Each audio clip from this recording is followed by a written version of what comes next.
அன்பானவர்களே, இயேசு கிறிஸ்துவின் நாமத்துக்கு ஸ்தோத்திரம் உண்டாவதாக. இந்த நாளுக்காக தேவனுக்கு நம்ம நன்றி சொல்வோம். இன்றைக்கு கூட வேதத்தில் நம்ம ஒரு வசனத்தை எடுத்து நம்ம தியானிப்போம். சங்கீதம் 84 2வது வசனம் பாருங்கள். என் ஆத்மா கர்த்தருடைய ஆலய பிரகாரங்களிலுமிலே வாஞ்சையும் தவனமுமாயிருக்கிறது. என் இருதயமும் என் மாம்சமும் ஜீவனுள்ள தேவனையை நோக்கி கம்பீர சத்தமிடுகின்றது அப்படின்னு சொல்லி நம்ம பார்க்குறோம். தாவீது பாருங்கள், தேவன் மேலே எவ்வளோ ஒரு வாஞ்சியாக இருந்தார் அப்படின்னு சொல்லி நம்மளுக்கு தெரியும். தாவீது சங்கீதம் எல்லாம் படிக்கும்போது சாமுவேல் 1 சாமுவேல் 2 சாமுவேல் இதெல்லாம் நாங்கள் படிக்கும்போது நம்மளுக்கு தெரியுது தாவீது எவ்வளோ ஒரு தேவன் மேலே வாஞ்சியாக இருந்தார். எவ்வளோ பாடுகளும் உபத்திரங்களும் வந்தாலும் தேவன் அவர் மேலே கொஞ்சம் கூட அவிசுவாசம் அவங்களுக்கு வராதபடி அவங்களுக்கு காடு மேடெல்லாம் அவர் என்ன பண்ணார், சுற்றினார் அப்படின்னு சொல்லி நம்ம பார்க்குறோம். ஆனால் தன் பிள்ளைகளே அவருக்கு விரோதமாக இருந்தார்களை பார்க்குறோம். தன் மாமாவே சவுல் விரோதமாக இருந்தார்கள்னு பார்க்குறோம். அப்போ கூட அவர் என்ன பண்ணார், தேவன் மேலே தாகமாக இருந்தார். அவர் மாடு மேசி கொண்டு இருக்கும்போது கூட அவன் அண்ணாவங்கெல்லாம் இருக்கும்போது கூட தேவன் தாவீதுன்னு தெரிந்து கொண்டார். ஏன்னா தாகத்தோடு இருந்தார், ஆண்டவர் மேலே தாகத்தோடு இருந்தார். ஆனால் தாகத்தோடு இருக்கிறவங்களும் தேவன் மேலே வாஞ்சியாக இருந்தால் அந்த தாவீதுக்கு ஏன் இவ்வளோ கஷ்டம்னு சொல்லி கூட நீங்கள் கேட்கலாம். ஆனாலும் தேவன் என்ன சொல்கிறாரு, நான் நேசிக்கிறவங்களை என்ன பண்ண நான் சிச்சிக்கிறேன்னு தான் சொல்கிறாரு.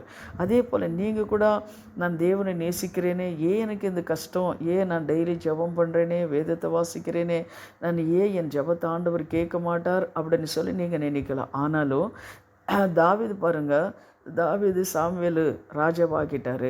ராஜாவானதுக்கப்புறம் உடனே அவர் என்ன பண்ணல, ஆகலை. அவருக்கு எவ்வளோ பாடுகளை வந்தது பார்த்தீங்களா, உபதிரங்களை வந்தது பார்த்தீங்களா. ஆனாலும் அவர் பின்வாங்கி போகலைங்க. அதுபோல் உங்களுக்கு கூட தேவனை தெரிந்து கொண்டு இருக்கிறார். உங்களுக்கு கஷ்டங்களுக்கு கண்ணீர் வரும்போது கூட நீங்கள் என்ன பண்ணுங்க, எந்த ஒரு சோதனை வந்தாலும் சரி நீங்கள் மறுதளிக்கவே கூடாது. ஏன்னா தாவீது எப்படி தேவனோடு இருந்தாரோ அதுபோல் நீங்கள் இருக்கணும். இன்னொரு காரியம் என்னென்னா, நம்ம என்ன கேட்குறோன்னா, எனக்கு அது கொடு இது கொடு அப்படின்னு சொல்லி நம்ம கேட்குறோம் இல்லைங்களா. அதே போல் இன்னொன்று எப்படின்னா, நீங்கள் ஆண்டவரே என் எதுக்கு அளித்தீங்க, உங்கள் நோக்கம் என்ன, உங்கள் தாகம் என்ன, நான் உங்களுக்காக நான் என்ன செய்யணும், என் எதுக்கு நீ தெரிந்து கொண்டீங்க அப்படின்னு சொல்லி என்ன பண்ணுறோன்னா, தேவனோட வாஞ்சை நாங்கள் கேட்க மாட்டேன்றோம். ஆனால் நம்ம என்ன பண்ணுறோன்னா, எனக்கு கொடுங்க, எனக்கு அது செய்யுங்க இது செய்யுங்க அப்படின்னு தான் நம்ம கேட்டுட்ருக்குறோம். அவரோட நோக்கம் என்ன, உங்களை அழைத்திருக்கிற நோக்கம் என்ன, உங்களை தெரிந்து கொண்ட நோக்கம் என்ன அப்படின்னு சொல்லி ஆண்டவர்கிட்ட நீங்கள் கேட்டு பாருங்கள். கண்டிப்பாக ஆண்டவர் வெளிப்படுத்திக்கிறவராக இருக்கிறார்.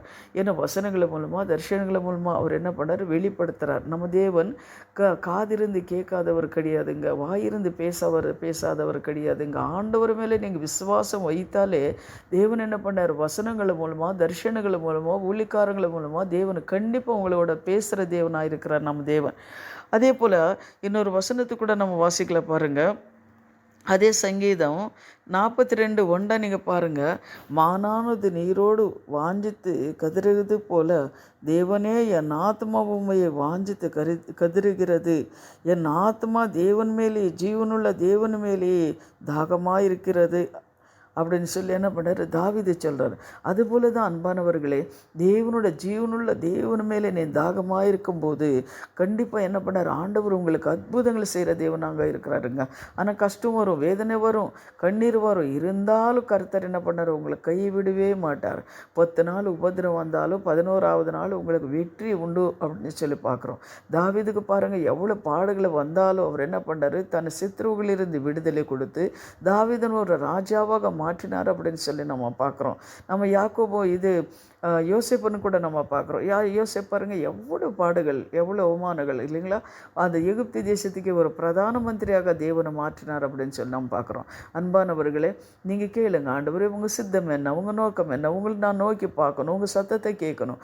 ஆண்டவரே எனக்கு தரிசனங்கள், வெளிப்பாடுகள், வசனங்கள் மூலமாக தேவன் நீர் பேசுங்க அப்படின்னு சொல்லி ஒரு வாஞ்சை உங்களுக்கு இருக்கும்போது கண்டிப்பாக தேவன் நம்ம தேவன் பேசுகிற தேவனாக இருக்கிறார். நான் விசுவாசிக்கிறேன். அதே போல் நீங்கள் விசுவாசிங்க, நீங்கள் கேளுங்க. கண்டிப்பாக தேவன் என்ன பண்ணுறார், அவர் மேலே தாகமாயிருங்க. ஆண்டவர் உங்களுக்கு தரிசனங்களை கொடுத்து எல்லா காரியங்களையும் நிறைவேற்றி கொடுக்குறாரு. இப்போ நம்ம ஜெபிக்கலாம். ஸ்தோத்திரம் ஆண்டவரே, எங்களை அதிகமாக நேசிக்கிற பரலோக பிதாவே, சர்வ வல்லமுள்ள தேவாதி தேவனே ஸ்தோத்திரம். அப்பா, தாவீது சொன்னது போல் என் ஆத்மா கர்த்தருடைய ஆலய பிரகாரங்களின் மேலே வாஞ்சியாக இருக்கிறது அப்படின்னு சொல்லி கர்த்தாவே தாவீது சொன்னது போல் சுவாமி, ஆமேன் கர்த்தாவே ஸ்தோத்திரம். கர்த்தா, உங்கள் மேலே, உங்கள் ஆலயத்து மேலே மேலே வாஞ்சியாக இருக்க கர்த்தாவேப்பா. எங்களுக்கு ஒவ்வொருத்தருக்கும் நீர் உதவி செய்யுங்க. கேட்குற ஒவ்வொரு பிள்ளைங்கள மேலே தேவா உங்கள் பிரசன்னம் இருங்கட்டும், உங்கள் அபிஷேகம் இருக்கட்டும். அவங்க தேவைகளை தேவனை சந்திங்க. இயேசுவின் நாமத்தில் ஜெபிக்கிறோம் பிதாவே, ஆமேன். God bless you. கர்த்தர் உங்களை ஆசீர்வதிப்பார். ஜெபம் பண்ணுங்க. ஆமேன்.